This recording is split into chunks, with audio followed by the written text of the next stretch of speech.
General stores, tea house and vada pav centre, automobiles, collection, constructions, Nehru Nagar, Vijapur road, Solapur.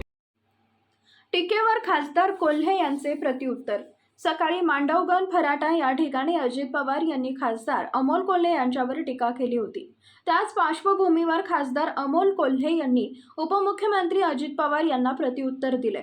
मी अभिनेता असून देखील मतदारसंघातील सर्व प्रश्न लोकसभेमध्ये मांडत होतो. मला 3 वेळा संसद रत्न मिळालाय, तो कशाच्या जोरावर, असं देखील त्यांनी म्हटलेलं आहे.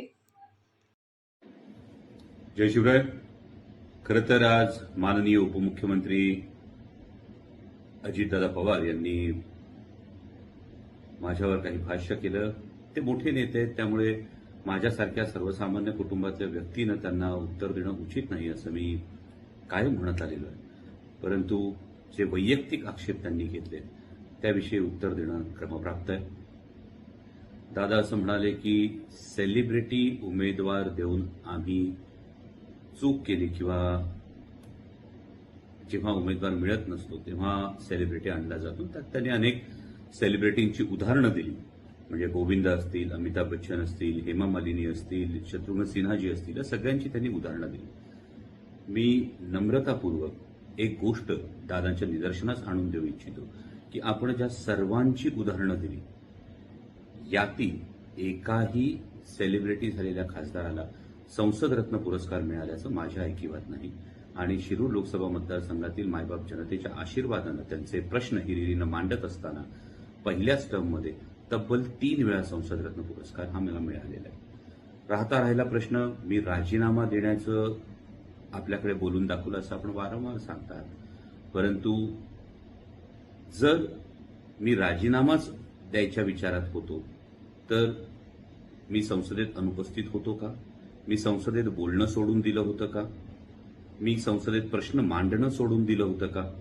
जर आपण सगळा लेखाजोखा बघितला तर हे आवर्जून नमूद करेन की आपल्या पक्षाचे प्रदेशाध्यक्ष जे आहेत हे सुद्धा संसदेमध्ये रायगड लोकसभेचं प्रतिनिधित्व करतात आणि आपल्या पक्षाच्या प्रदेशाध्यक्षांच्या संसदीय कामगिरीपेक्षाही आपण सेलिब्रिटी म्हणून हिणवता.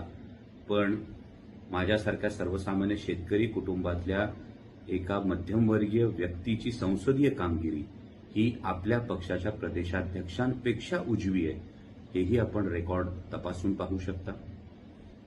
पुढचा मुद्दा येतो त्यामध्ये मला असं वाटतं की दादा असं म्हणाले की असा उमेदवार देऊन आम्ही चूक केली. मला वाटतं की हा प्रश्न पडतो की ही अप्रत्यक्ष कबुली तर नाही ना?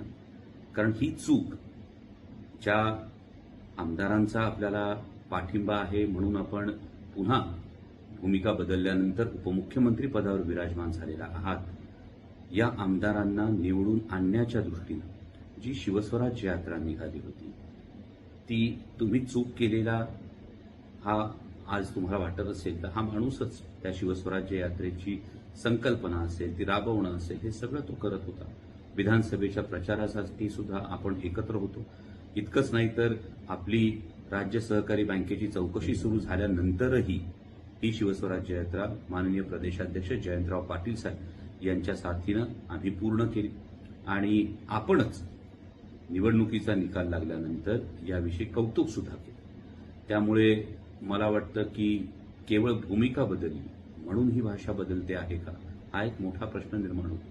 आणि जर ही खरोखर चूक असेल तर मला असं वाटतं की अजितदादांचं पहिलं विधान हे शिरूर लोकसभेला साधारण महायुतीकडून कोण उमेदवार असणार आहे याविषयीचं इंडिकेशन आहे.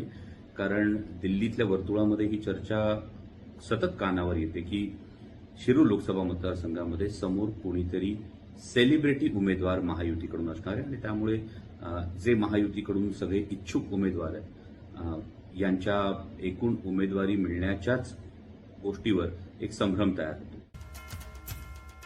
Paras mobile accessories and electronics, mobile व टीव्ही रिपेरी, मोबाईल व सर्व डिश रिचार्ज.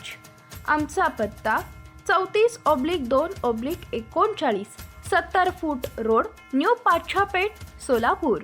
मोबाईल नंबर 77 44 99 6658 आणि 95 45 46 84 73.